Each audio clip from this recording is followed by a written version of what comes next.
I wanted to make sure I planned time so that we could have hopefully some discussion.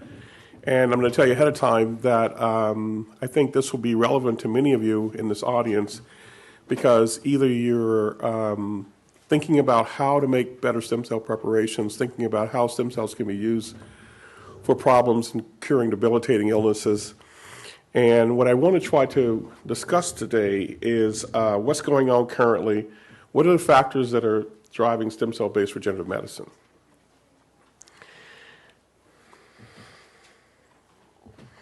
And I want to start with just giving some loose definitions for what we mean by stem cell regenerative medicine. There are many aspects of it. This is probably the most common using hematopoietic stem cells, which are one of the best examples of transplantation or stem cell transplantation medicine. And the idea is that we have a patient or an individual that has some problem, in this case, in their blood system, in their bone marrow. They need new bone marrow stem cells. And the idea is that there's a transplantation, in this case is allogeneic from another person, of blood stem cells, and then those cells help this person to have better health, to have an improvement in their health status. But there's also other forms of regenerative medicine. This is an example here.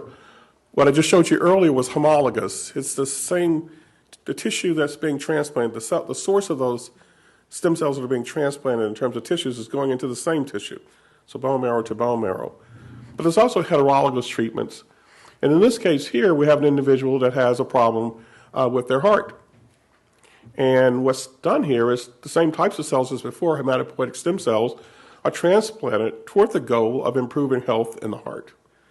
It's heterologous because these stem cells derive from the blood and they're being used to help a problem in the heart.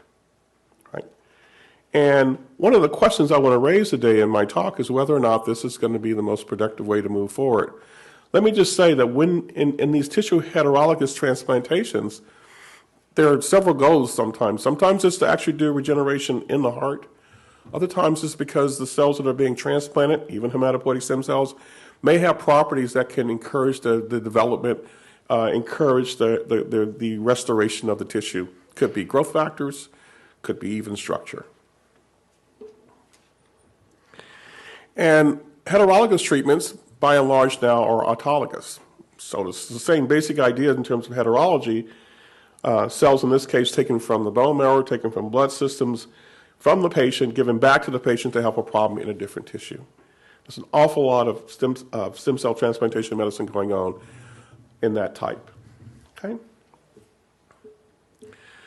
So I started off by trying to do this on my own by looking up various databases, and in my research I discovered this paper from Lee et al. In Regenerative Medicine, just came out in 2014. If you're interested in this problem, read this paper. It is a great summary of what's been happening in stem cell transplantation medicine for the past 20 years. I drew heavily on it. You'll see it referenced throughout. It's a great starting place to pose some of the questions I want to pose today, but I encourage you to look this paper up. Is anyone here from this group? That would be terrific. Okay, so what they did was looking at databases, and this is worldwide, a variety of databases looking at data from 1992 to 2013, so it's fairly current.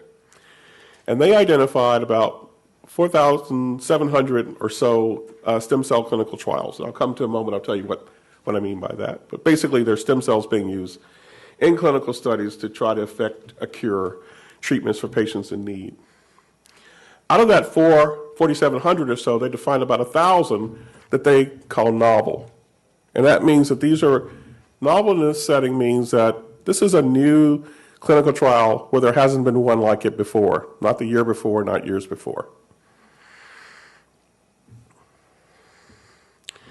And the baseline data that I want to start with is here. And it gives us a sense of the emergence of stem cell clinical trials over the last 20 years. And if you can see that, I'm actually colorblind, so it's kind of hard for me to see the color distinctions here, but there are three different colors indicated here. One of them is referred to as non-novel clinical trials. So these are stem cell transplantation trials, the number of them taking place from 1992 to about 2012. What are they? Bone marrow transplant.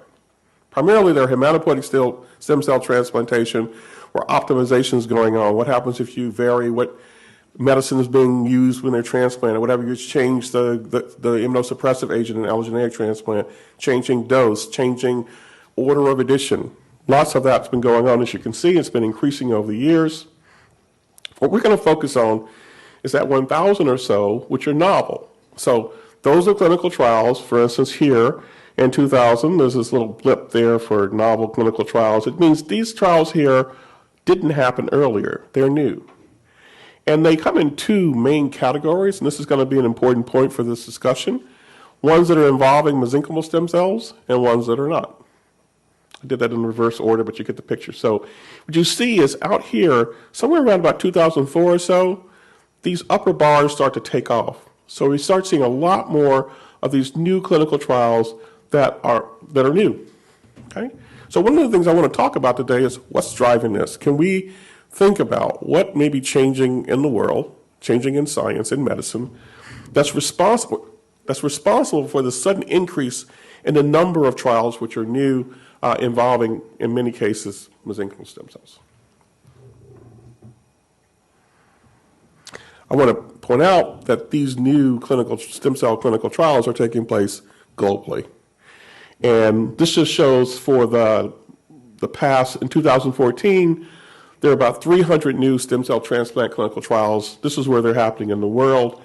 And you can see most areas this is taking place. The U.S. has a predominance of these, followed by Europe and the UK and China.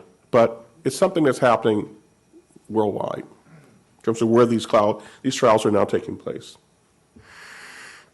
Now, getting back to the question, what are the factors that are driving this increase?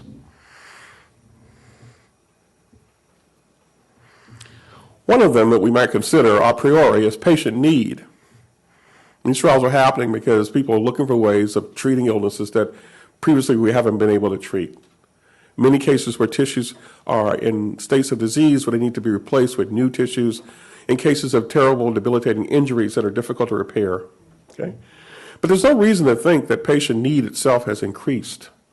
Even if we think about the accounting for it, and the possibility that there might be events that are driving people's knowledge of stem cells so that patients in need might want more of these therapies. I want to point out some of these events. One of them is in about 1998. This is the first development of human embryonic stem cells. It potentially could have been a precursor, but I'll show this a good argument that it isn't. The embryonic stem cell debate starts right around here in 2000, 2001, and the issue is whether or not it's proper for us to destroy human embryos in order to get embryonic stem cells, right? And so these are potential precursors where there's a lot of discussion going on about stem cell research and stem cell medicine. This could have been a driver for this. But in the U.S., where many of these trials are taking place, it's not until 2009 or 10 that there's actually funding available from the largest funder in our country, the NIH, for this. That's well after this increase has started. So it suggests that there's something else that really is the driver here as opposed to the information per se about stem cell transplantation, stem cell medicine. What else might it be? And that's the question, what are the other possibilities? Well, one of them, in terms of the correlation between the increase in activity between the new stem cell clinical trials and the involvement of companies, of industry. So this shows the public, which is the bottom part of this, versus industry's investments in stem cell transplantation clinical trials. And I told you earlier, around about 2004, 2005 is when we first see that increase in these new stem cell clinical trials. And that's about the time you start to see this increase in industry. Okay? Now, I spent a lot of time in my university days teaching students about cause and effect. This does not establish cause and effect. We have correlation, could be responsible, might not be responsible. And what I'm going to suggest to you today, that this is not really the main driver. It reflects the main driver. Now, when I get to the main driver, that's just going to be a hypothesis too. I'm not going to be able to establish cause and effect either, but it looks like there's something else that's responsible not only for the increase in the new clinical trials, but also the increase in the industry being involved. One of the things we can say about industry, it arrives on the scene when technologies start to mature, when you can see pathways from what we do in laboratories to what we can do to help patients. And that's why they're showing up here, because there's been a technical development. And the evidence for that technical development is here, or coming up soon. That's my precursor slide. We've been looking at it a lot. If you look now at, publications, using PubMed as an indicator of this, for mesenchymal stem cell publications around about 2004, it just takes off, right? It takes off around the time here. This is just a compression of what I've been showing you all along. When you start to see these new, both involving mesenchymal stem cells and not involving mesenchymal stem cells, you see this increase, okay? So what I'm suggesting to you today, and it's been a concern of mine, is that a lot of what we're doing in terms of new stem cell medicine, stem cell clinical trials, is driven by what stem cells we have available. Makes sense. If you can't get cells to do transplant, you don't get to do any stem cell medicine. The problem is that we may, and one of the theses of my talk, we may be driven too much by availability in terms of thinking about biological rationale. Okay? Now, this paper that I introduced you to gives some evidence for this. What I'm showing you here, that the reason there are so many new clinical trials is because of the activity in coming up with sources of cells to do transplantation, stem cell transplantation medicine with. All right, so again, this is from Lee et al. And what I want to show you here is this sort of disconnect between stem cell availability. So this is to show that stem cell availability is a major factor. And in a moment, I'll show you a disconnect between that and what types of treatments are being developed. So if you look here for that 1,000 new clinical trials, that stem cell clinical trials that happened in the last 10 years or so, what you see is that most of it, almost 80% of it, is using stem cells. This is stem cell type that are either what we can get easily, bone marrow, mobilized peripheral blood, cord blood, the hematopoietic systems, about 40% of that. The other 40% is mesenchymal cells. Okay. Now, if you ask where are those cells coming from, I've sort of already indicated a lot coming from bone marrow. Maybe 40% of the cells are coming out of a bone marrow. A lot of these are, in fact, mesenchymal cells coming out of bone marrow, not hematopoietic stem cells per se. And then there are these new places, umbilical cord people are familiar with, but there's also an increase in adipose tissue. Almost all of this is producing these mesenchymal stem cells. Okay? There's the availability. Question is, what are we doing with the cells? Now, for that 1,000 new stem cell transplant clinical trials, about 90% of them, remember the number, the denominator here is 1,000 or so, are regeneration. These are efforts to restore, renew, reconstitute tissues that are either diseased or damaged. All right, so there are other things going on as well as some non-regeneratives, but this is a big part of this. And when we look now at this slide here is asked, what are we targeting for that regeneration? Well, heart's a pretty big one. These immune system ones are immune modulation. So you're trying to transplant something else and you put in cells to prevent the immune system from doing its job and rejecting it. There's central nervous system, which is a large one. These are diseases like stroke, where cells are being injected to help patients recover sooner, maybe limit the progression of their stroke. Right? So, but when you go over here for stem cell type, where are the heart cells? They don't make this list. Where are the neural cells? They don't make this list. So these are not because of homologous therapies. They are heterologous. And the majority of these are getting what you see here in terms of the majority of cells that are available. They're hematopoietic cells that are being used for a variety of treatments in heterologous states. That's why I started with that slide. And the other large category is mesenchymal stem cells. So here's a take-home message from today that I want to sort of open up this meeting with us thinking about, because it's one of those things that's very prevalent and we just kind of ignore it. I've started writing about it because I think it's something we got to think about in terms of how we're putting our resources and whether or not science is driving our medicine as opposed to technical accessibility kinds of factors. So what I suggest is that, yes, there are some important factors that are driving this current regenerative medicine practice of increased stem cell clinical trials. Patients are clearly important because we are doing these things hopefully to help people who are in need of better care. Patient advocate groups have been very active in this. Physicians, of course, and scientists, we are drivers for this activity as well.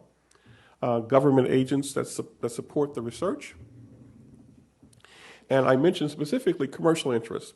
Right? That's the infusion of industry in this new discipline in medicine. But right now, the main driver is what cells we have available to try. So even this stem cell availability is actually, as I suggest, is driving commercial interest. The question for us in this field as investigators is whether this is the best basis for us to be doing clinical trials, right? And how should we think about the fact that we have many clinical trials that are driven by this heterologous because of availability? And do we get to clinical success in this pathway? And is there something else we could be doing that might get us there sooner? So I wouldn't have brought this up if I didn't think there was something else we should be doing. So here's where we are. We have a lot of empirical testing going on in these clinical trials. And the question is whether how much of that empirical testing has attention of where we are in terms of understanding the biology of the cells that we're transplanting. So the question here is, can heterologous tissue stem cell transplantation succeed? All right, so we talked about the two forms of it. It can be allogeneic, where a heterologous stem cell type is transplanted into a patient to hopefully help them with their disease. And I mentioned earlier, lots of times right now, this is a regenerative approach. We're trying to produce heart cells. The minority of these cases is where the mesenchymal stem cells are being transplanted to hopefully supply some needed growth factor or cytokines. And autologous is driving this because it's another technical issue, of course. It's a lot more straightforward to do autologous than it is to do allogeneic because of the immune system issues. So there's a lot going on where patients' mesenchymal stem cells and hematopoietic stem cells are being put in other areas where they have a need for tissue restoration as a potential cure. And I want to suggest that we need to be doing more of this. Because you can ask, why are those the only cells available? Or why are those the main cells available? Well, in the case of mesenchymal stem cells, they're very proliferative. So you can generate volumes for lots of types of things. You can even talk about, in terms of clinical trials, having renewable samples of them. Even though there is good evidence that they're changing over time, you can generate those volumes. In the case of hematopoietic stem cells, although we don't have good tools for expanding them in culture, we know how to get them. They're fairly accessible. And so those are the drivers for those two, because they're easy to get and they're easier to grow. Our other adult stem cells for these types of transplantation medicine trials don't fit either one of those. They're difficult to get. Sometimes we can't even identify and count them. Think about things like liver stem cells or kidney stem cells or heart stem cells, and they're difficult to grow. But there is new data coming out that they can be grown. Some of them can be, but I think that's a place where the field needs to put more effort than we have right now. Because if you had a choice as a patient, you have an ailing organ, it needs better cells. What type of stem cell would you prefer? So the empirical way says, well, mesenchymal stem cells have a lot of neat properties. We don't understand them all. Let's just try them because we can. As opposed to, we need to have a better biological basis for trying them, better understanding. And if we don't, we should spend our time trying to expand and identify the cells that are ideal for the solution.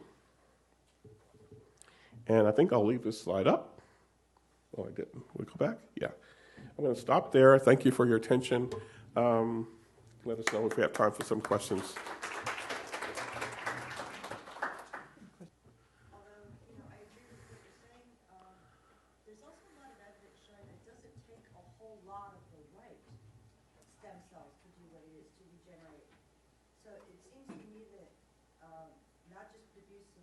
more stem cells, but I'm pretty loud.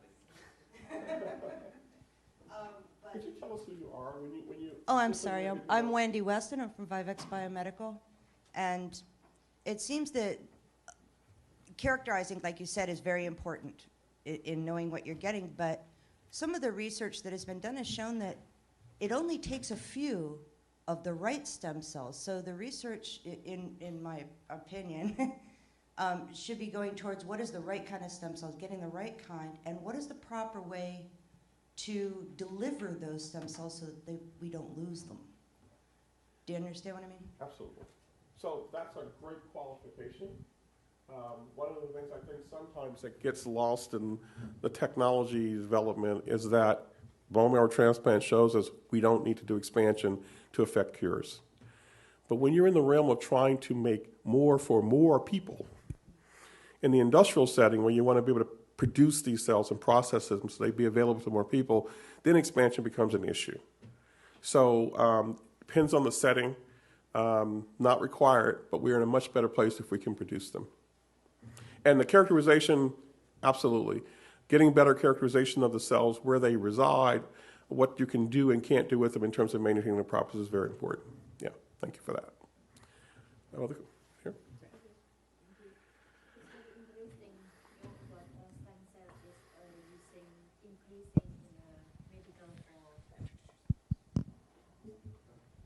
Can you identify yourself as well, please? Yes. I am Purwati from Indonesia, Surabaya. So it's very interesting. New is like stem cell use in medical increasing by the time. As we know, a stem cell is a transitional research so for clinical trial.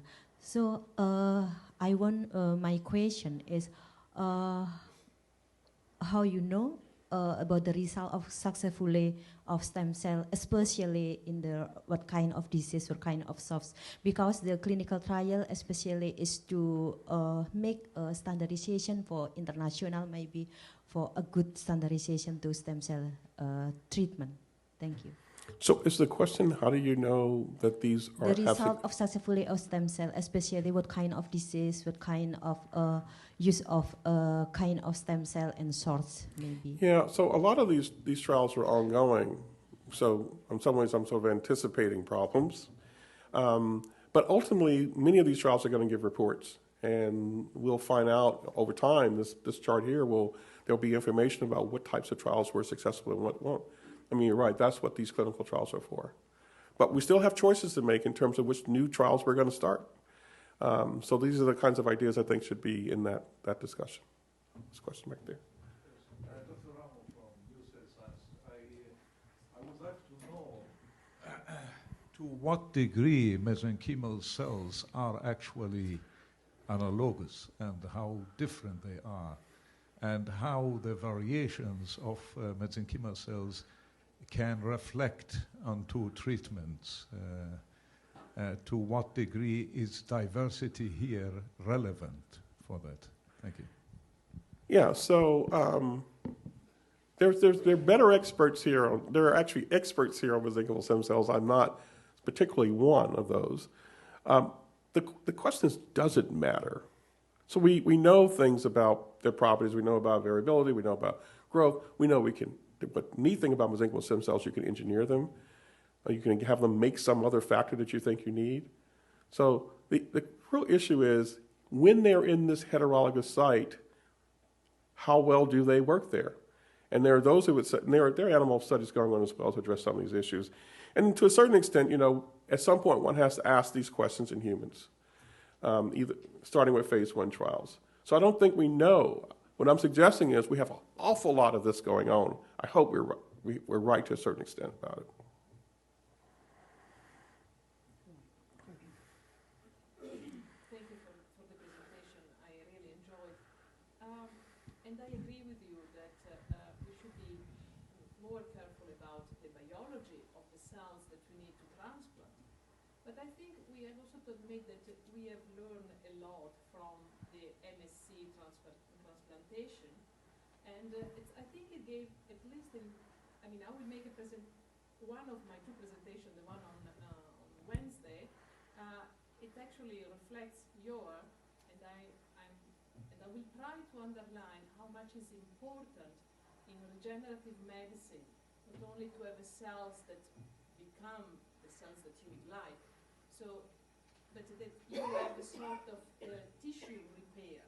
So what mesenchymal stromal cells have been teaching us during this year, I think, is a new way to look at regenerative medicine. I'm not saying that it's the only one, but I think it's complementing. And for that, to have a tissue repair, so that you are trying to get rid of inflammatory processes, fibrotic processes, you probably don't need. You can use mesenchymal cells, and maybe within the different sources of mesenchymal stromal cells, you can find the one that better reflects what you want to do in a specific tissue. But I think more or less they're all doing the same. So I think it's. I take your presentation as a sort of provoking us, and I think it's very good. It's relevant. But I also am trying to defend a little bit the mesenchymal. Well, I think the nuance here is that there are applications that make sense based on the biology that we know.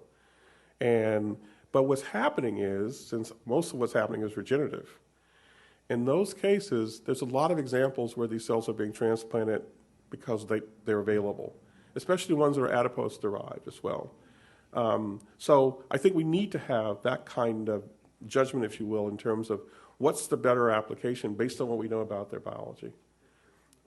I have only mentioned clinical trials that are approved by some government agency. I have not mentioned the many, many more hundreds of treatments that are taking place off our radar screen. Okay? That's a whole nother topic, and there's not a lot of really good data about the extent of that, but that's one of the concerns. That availability drives a lot of research, which you would look at and say, a priori, this may not be the best strategy of taking. Yes, right here. Chris Bradley, Labs Biologics. I think it's worthwhile. I mean, I like what you're saying. We should be careful. There's a lot of things. It feels like the Wild Wild West a little bit in some of the stem cell trials. Well, not so much the clinical trials that you hear about, but like, I don't know, plastic surgeons or a lot of other clinical specialists who advertise stem cell therapies. And but is it really worth lamenting as much as you advocate if we don't understand all the biology? We're never going to understand all the biology. I mean, when you hear that microRNAs and their control of gene expression is barely understood, and they could be at play, I'm encouraged by the fact that we're moving forward, although I understand the need to be careful. I just don't know if I'm sold on the argument that we need to lament the fact that we don't understand all the biology behind it. So I'm really never advocating for lamenting. I'm suggesting that maybe we could be doing it differently. So that's really the question. You're right. At some point, we have to get to a point where we have to do experiments.